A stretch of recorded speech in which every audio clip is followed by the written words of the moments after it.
Hello there, wrestling fans, and welcome to another episode of the. Wait, do you have any announcement before I punch the camera? Go ahead, Joe. Internationally known Dudes at Ringside. Hey, Vinny. Internationally known Dudes at Ringside podcast. I am your host, Joe the Panther the Third, and now from the top of Metal Mountain in the middle of the mosh pit, it's the Happy Heel himself, the Metal Geek. What's going on, Ringside Crew? What's going on, International? What's going on, everybody? What's going on, Joe? How's it going today? I'm good. I am fully refreshed and all ready to go. You already know because Monday, I'm back. Energy is back, all ready to fun and fantastico. Geek, you ready to introduce the guest, or you want me to? Yeah, go ahead, Joe. Introduce the guest. Go ahead. Okay, this man is just like your boy, the Panther, because he's. We're gonna introduce somebody from New Jersey, from ISBW. Let's give a war. Dudes at Ringside, welcome to Shawn Donovan, Mr. Old School. What's Good going evening. on? How are you guys? Good. Good. Thank you again, Shawn. It's an honor and pleasure. Thank you so much for taking our invite to come on the podcast for the last few episodes. Well, thank you. The pleasure is all yours. Yes. Geeky, you want to start it off? Yeah, so how'd you get started in the wrestling business, Shawn? Sure. So I was I obviously grew up a lifelong fan of professional wrestling, growing up through the early '80s all the way in through the '90s.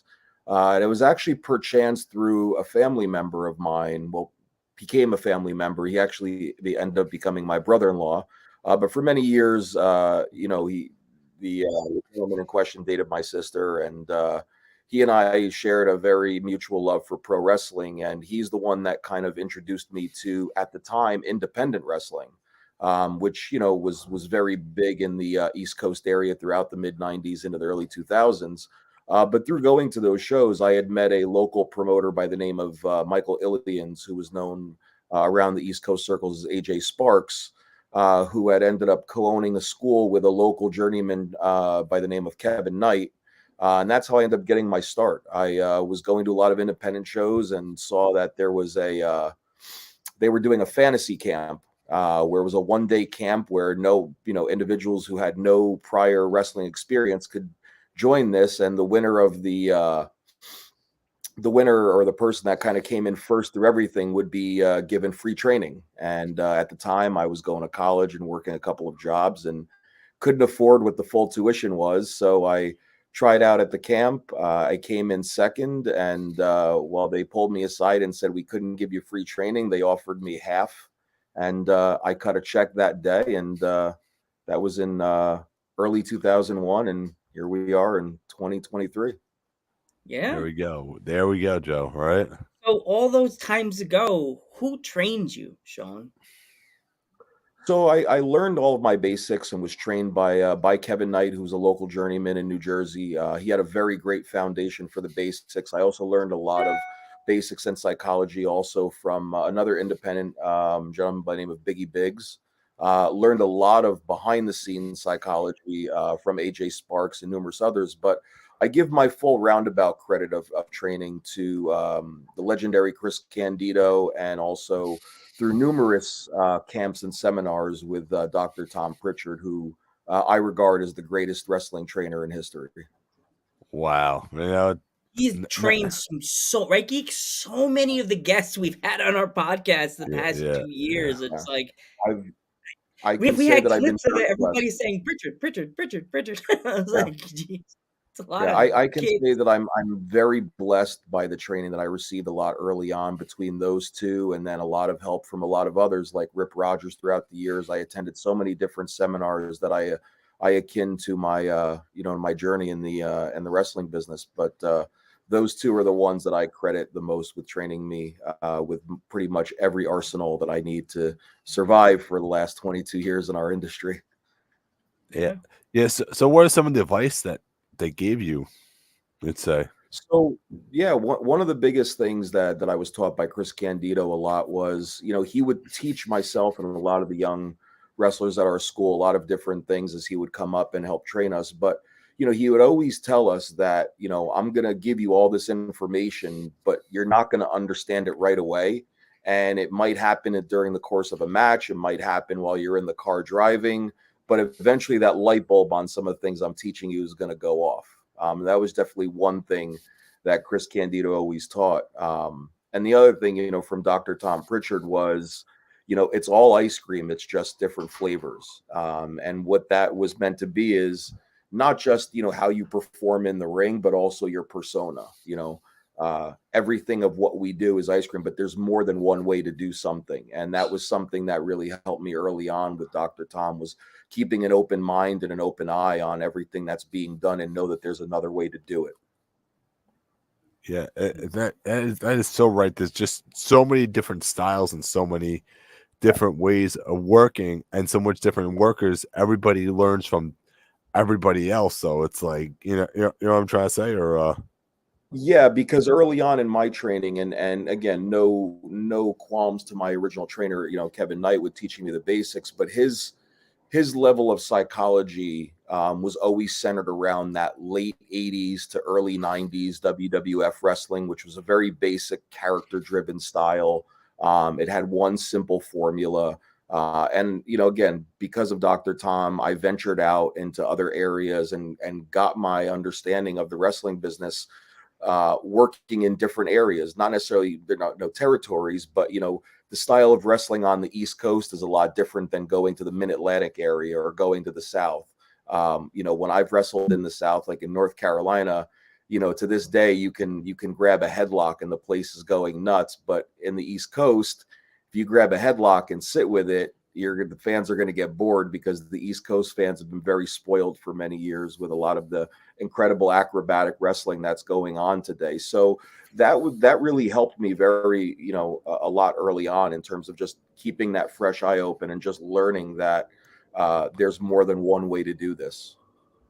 definitely. Yeah, totally.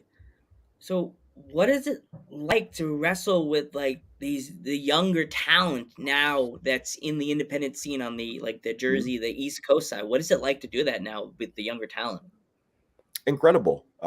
It helps me keep me at peak physical shape, and helps me keep me at the top of my game, because I'm one of those that, for 22 years has still has a chip on my shoulder, that I, want to prove that I can be the very best that I can be. So obviously, being able to keep up with the young guns in the industry today is a lot of fun, because it's really cool to see a lot of the young guys coming in that have that same knack and that same passion that I did when I started. And it's incredible to work with those talents, because it's like literally painting having a blank canvas and working with them to paint such a picture for the audience. So it's really great to work with a lot of young talent that are so open-minded today. Yeah, it's just so many great independent talent today. I mean, that you would probably see in AEW or WWE in like 10 to 15 years. 5 to 10 Oh, years. 100%. 100%. Yeah, There's so much talent going around right now, and the age of the internet has really been able to help shape that with social media, by being able to expand and expose everybody's strengths by highlight reels, by vignettes, by interviews, to get to know who these talents are. Because when I started, there was no social media, so you had to learn about everybody through Pro Wrestling Illustrated, or some of the other different wrestling platforms, where you'd have to look in the back of the magazines and actually find these individuals and see results from old indie shows. That was the only way to really get to know anybody. yeah. Me growing up as a wrestling fan, I had to go and buy the VHS tapes and back in at the Yeah, shows. That was my way of learning about all the talent, or going on the message boards and saying, "Who's this?" or "It was that." yeah, That was there was no yeah. YouTube back then. There was nothing. No, and it's funny, because even again, just when I was going to independent shows when I was younger, I was exposed to tape trading at conventions, when conventions used That's to be another pretty thing. regular. That's how I got my start in terms of learning about lucha libre, and learning about Japanese wrestling, and seeing all these different styles, but then being able to pick up different tapes about the independents, and seeing what was going on, with IWA in Missouri, or what was going on in Kansas City. Just being able to be a sponge, and I cannot tell you how many of those tapes I've probably burned throughout the course of my training. Yeah, my friend, he was usually in the chat. he actually got a couple of tapes for, with the tape trading, like the Japanese deathmatch stuff, Yeah. with Yep. the Hayabusas and the Yeah. man, That's exactly those how I heard they from. sorry. No, go right ahead. No, I was about to say the exploding ring matches. If you remember those back in the day, Yeah, those there were all matches. those types of matches. There was the exploding ring matches. There was the piranha death matches. There were also the Big Japan Pro Wrestling used to have the giant balloons above the ring that you'd have to pop, and there would be thousands of thumbtacks that would just pop open. It was just a completely different era and a completely different style at that time. And obviously, everybody knows the '95 King of the Death Match tournament pretty much revolutionized what that was for a United States audience. Oh Definitely, yeah. yeah, Like definitely. nowadays, there'd be so many angry parents, aka Karens and Carls, in the crowd. My child just saw thumbtacks fall on somebody. Oh my god! There was a piranha that bit a guy's arm. Oh my god! It'd be like, lady, shut up. Why are you at this wrestling show with your son watching a death match? Shut up. I saw Yeah, something on it's TikTok like 2 weeks ago. The guy got thrown into glass and the kid was like this, and then they stopped the video and the guy went, first off, he popped up TikTok style, like floating. Why is that 9-year-old at a deathmatch show? Second I don't off, know. I can't why? say that Yeah. it's the parents' fault. I mean, they could have taken their child to a wrestling show, and unbeknownst to them, they didn't know that this type of match was happening. Not saying that that is the case, but you got to look at things. I tend to try and look at things from every different angle. But I do agree with you. If you see a match like that that's going on, I probably would escort my 9-year-old out of the room for a match like that. But again, I'm not that child's parent, so don't know what they've you raise them on or whatnot, and I'm not here to police anybody on how to raise their children. So Yeah, Yeah. you wrestled so many people. What is your dream match that you still want to have? oh man, well, my dream match will probably never happen, because my dream match would be against Terry Funk, and obviously I know he's Oh, not in the best of health, but yeah. I've taken a lot from him over the last 10, 15 years, and really incorporate a lot of his style into my work. Just to me is my dream match, because he's been my inspiration for many, many, many years.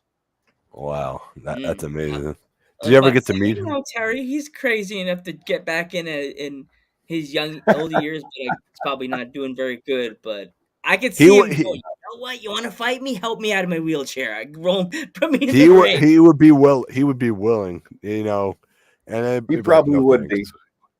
You would Yeah, he'd have be to like, guide him No, through the end of the. You probably yeah, have to I guide did him have an through. opportunity to meet him once when I was a fan, and then once again while I was in the industry. And he could not be any nicer of a gentleman. A lot of times they always have that phrase, don't meet your heroes because they'll let you down. But I met my hero twice, and he never once let me down. So.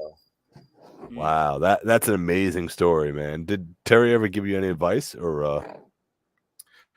He did when I was in the industry. Again, that second time around that I got to meet him out in Long Island at an event, and you know, he just told me stick with it, and he just kind of gave me the same advice that I've gotten from a lot of people, is that before you go through that curtain, if you don't still have the butterflies going through your stomach, then it's time for you to get out. Yeah. Mm. Mhm. There you go. So, um, is there any other places in the world or in the states that you haven't traveled to yet that you want to travel to? Yeah, absolutely. I mean, starting with the states, I've hit about I think I'm at state number 27 or 28 at this point. I'd love to be able to finish out my career and get as close to all 50 states as possible. But in terms of internationally, I'd love to go anywhere and wrestle internationally. But my dream goal would be to go to Japan. Japan. Yeah. That it's like, would you a fan more of the Pursue style, or are you more a fan like the deathmatch style, the Japanese deathmatch style? More of the Puresu style. Yeah, I do enjoy watching deathmatch wrestling. I take nothing away from those performers, because it does take a special performer to work that style, and they do deserve every bit of respect that the standardized wrestling style deserves. I think again, there's all different flavors of pro wrestling, and I think all flavors should be respected equally. Mm-hmm. Exactly. For me though, the death match style just it's not my style. I mean, for me, I do believe a death match, does have a place in wrestling too. For me, I'm kind of that old school style where a feud builds to, a blow off match, and in that blow off match, would be technically, would be some sort of a gimmick match like a death match, which I kind of had recently with WrestlePro. I worked a gentleman by the name of CPA in a barbed wire match, which was Wow. very interesting and a lot of fun in front of that crowd to be able to put on a match like that. CPA is a great guy. He's so funny, man. Yes, he is. I will give him a lot of credit. Personality-wise, he's a very unique individual. And there are times, as much as he and I have gone at it over the course of a year, he's not a bad guy. Nah. He's a super nice guy too, Super, super chill, super humble. Mm-hmm. Well, you had this is my question now. Yeah. So, with it being East Coast Wrestling Month, you want to talk about working with Tom and ISPW? We could talk about that. Mm-hmm. Yeah, sure. I mean, I love working with Tommy. I mean, I first got to know of ISPW again, kind of going all the way back to when I was a fan, going to those wrestling conventions. And Tommy Fierro was running conventions when he was just a teenager, and just kind of piggybacking and knowing the fact that I went to a lot of those conventions, and at some of those conventions is where I did run into, AJ Sparks and Kevin Knight at some of those shows and conventions. ISPW being, one of those where I just, met a lot of different people, including Tommy himself. So it's pretty cool to come full circle, some 20 some odd years later and be able to finally work with him as a performer, and not just go in his conventions as a fan. So a lot of fun working for him. Overall, love working for pretty much every promotion. I mean, I would, consider the East Coast as my home. So what do you do before like your entrance, basically? What's like your go-to before your entrance? Your pre-match ritual, like a ritual, so to speak. Yeah. What do you do before every entrance? So for me, every entrance for me is I will always do a minimum of 20 Hindu squats behind the curtain just to warm up. And after that, I usually pretty much slap my face 3 times, and I'm just ready to go out there. It's just a way to amp myself up. I mean, everybody has their own rituals. For me, I have a ritual in terms of the way that I put my gear on, the way that I have my gear bag and stuff like that. It's kind of just a thing for me. But yeah, 20 Hindu squats and 3 slaps to my own face and amps me up, and I'm ready to walk through that curtain and handle business. Mm-hmm. So what is the one match stipulation that you would be like, nah, man, I'm not doing that? I don't necessarily know if there's like one stipulation that I would probably have. I would say probably one would probably be a scaffold match. It's a tremendous looking match, but that scaffold is not wide at all. And for me, I'm not a big fan of heights.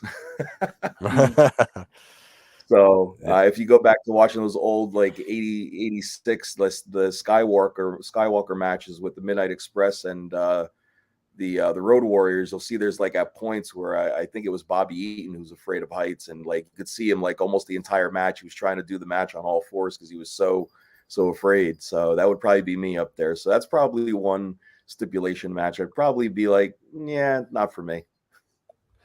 I mean, you speak of the scaffold match. The one scaffold match I do remember is Vic Grimes versus New Jack from I think it was from XPW, I believe it was. Yeah, that's the one where he stunned Gundam as a shoot and threw him off there, intentionally trying to hurt him.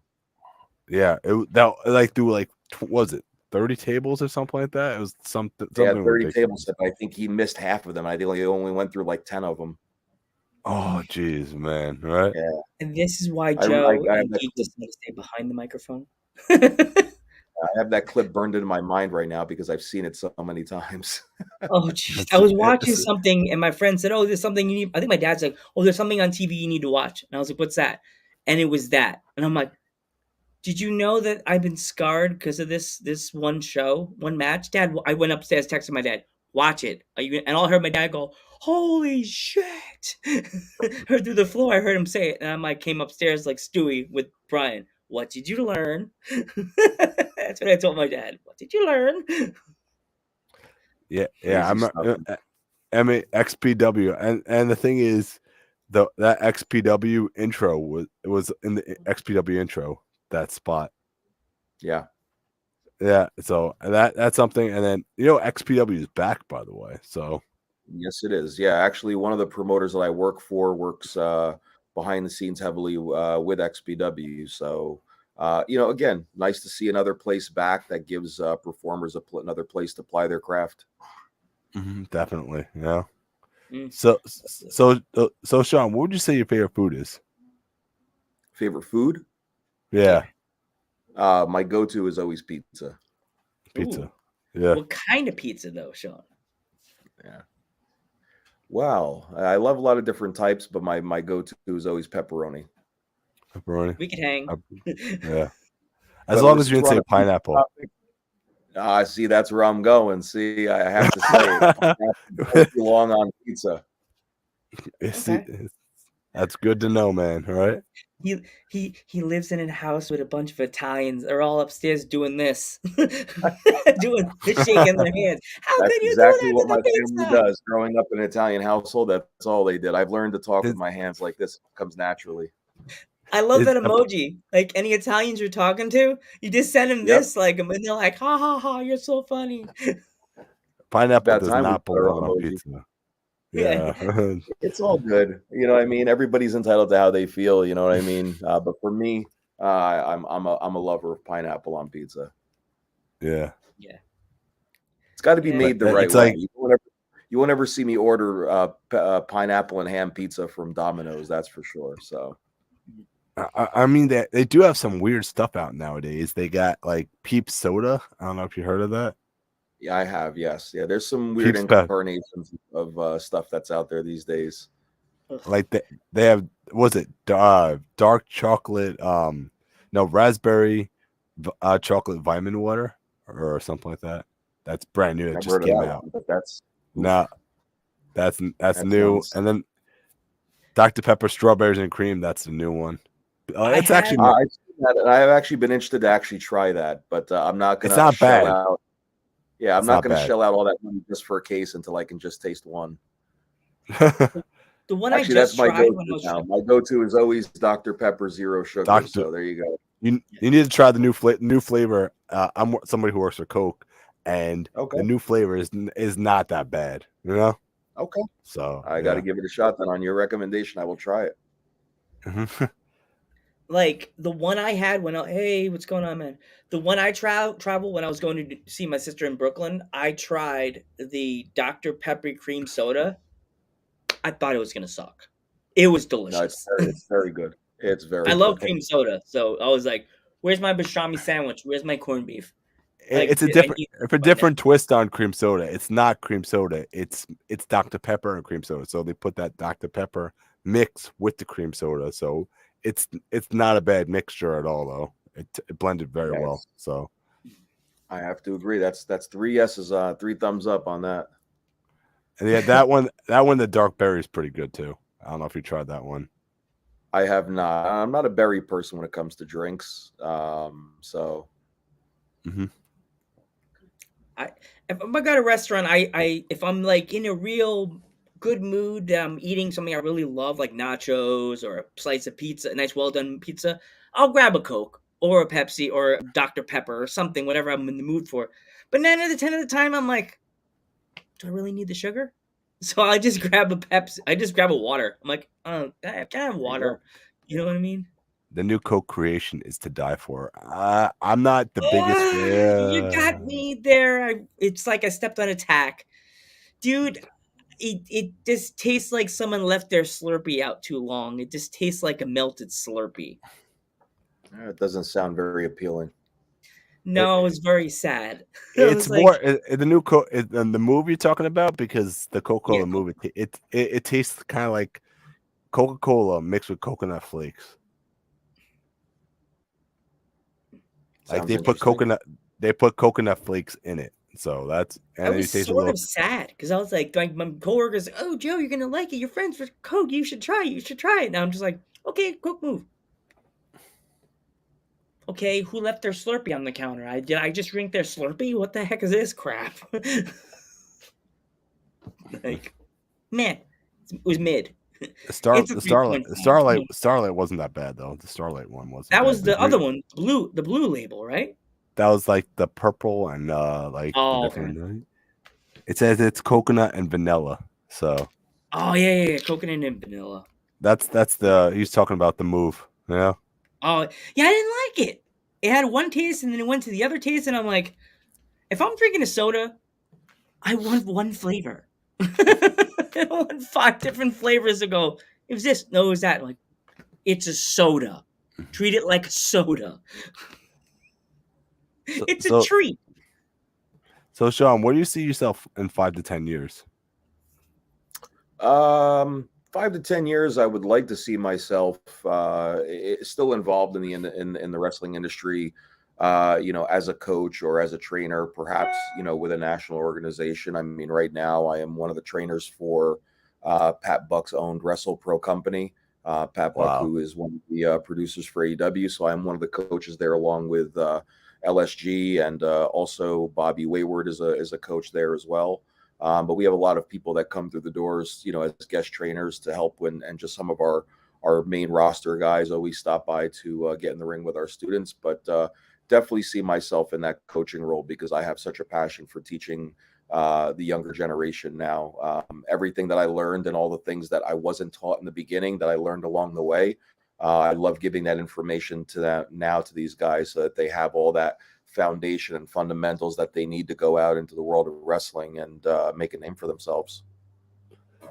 Definitely. So my final question is, where's some of your upcoming shows? Sure. So right now we this coming Saturday we have Wrestle Pro is at the Rahway Rec Center in Rahway, New Jersey, and then March 24th, ISPW, I believe, is back in Totowa on March 24th. And then I'll be venturing out again with Wrestle Pro again in Rahway, and also their tour in Alaska at the end of April.